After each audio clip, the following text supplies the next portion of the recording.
पे आता था। महात्मा गांधी जी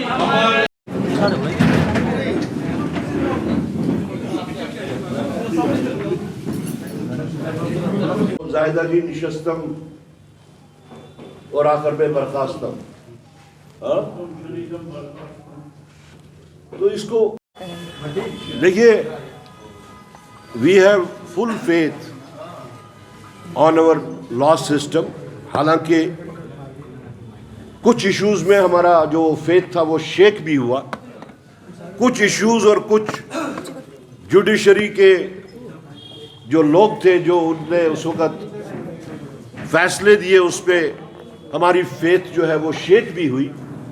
लेकिन हमें दिख रहा है कि जुडिशरी अब खुद भी अपने उस लॉस्ट ग्लोरी को रेस्टोर करने की कोशिश कर रहे हैं।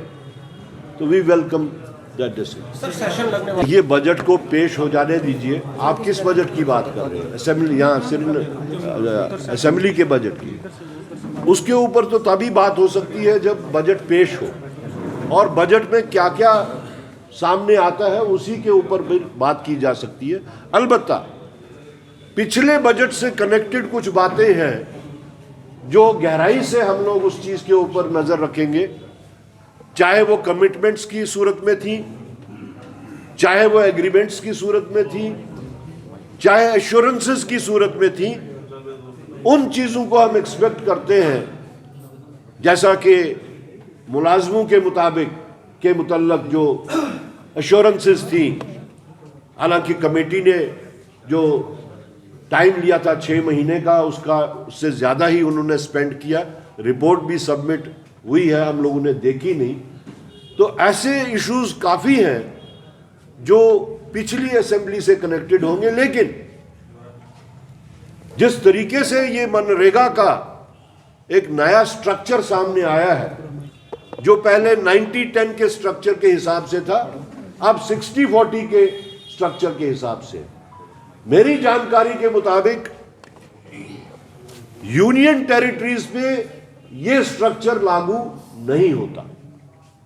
हम तो एक्सपेक्ट करते हैं कि अगर even if it is at the rate of 90-10 allocations और funding, government of India in special circumstances should 100% fund it. लेकिन वही स्ट्रक्चर जो मनरेगा का स्ट्रक्चर था, आज हम उस स्ट्रक्चर को डिमोलिश करने के खिलाफ पूरी जम्मू कश्मीर में, बल्कि पूरे हिंदुस्तान में एक मुहिम चलाए हुए हैं, जिसके तहत हम हर वो बात जो मनरेगा के पॉजिटिव्स थे लोगों तक पहुंचा रहे हैं, और ये जो नया उन्होंने स्ट्रक्चर इसका बनाया है उसके जो नेगेटिव्स हैं वो लोगों तक पहुंचा रहे हैं।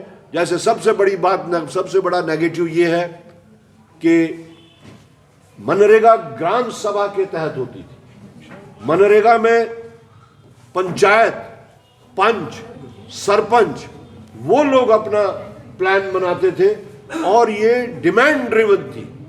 यानी अगर for the sake of discussion 1000 crore रुपया यहां पे स्पेंड करने के वास्ते रखा गया था, अगर 1000 से बियॉन्ड भी जाती है वो डिमांड्स, तो वो भी गवर्नमेंट ऑफ इंडिया हमें देती थी। आज एलोकेशन है, एक तो वो एलोकेशन बहुत कम है और उसका जो डिस्ट्रीब्यूशन है 60-40 का। तो कौन सी रियासत ऐसी होगी जो एक साइड से मुलाजमों की तनख्वाह नहीं दे पाती, वो 40% मनरेगा के तहत या जो नया नाम उन्होंने दिया उसके तहत वो करेंगे। तो बहुत सारे इश्यूज हैं। हम उम्मीद करते हैं कि सरकार उन सब बातों का संज्ञान लेगी और जम्मू कश्मीर के साथ में, जम्मू कश्मीर के लोगों के साथ जो पोल प्रॉमिसेस किए गए थे, जिस किसी भी पार्टी ने, एक अलायंस पार्टनर्स ने ही सिर्फ प्रॉमिसेस नहीं किए थे, बाकी पार्टीज ने भी प्रॉमिसेस किए थे। हम उम्मीद रखते हैं कि वो they will live up to their promises and redress the genuine grievances of the people of Jammu and Kashmir. Thank you, sir.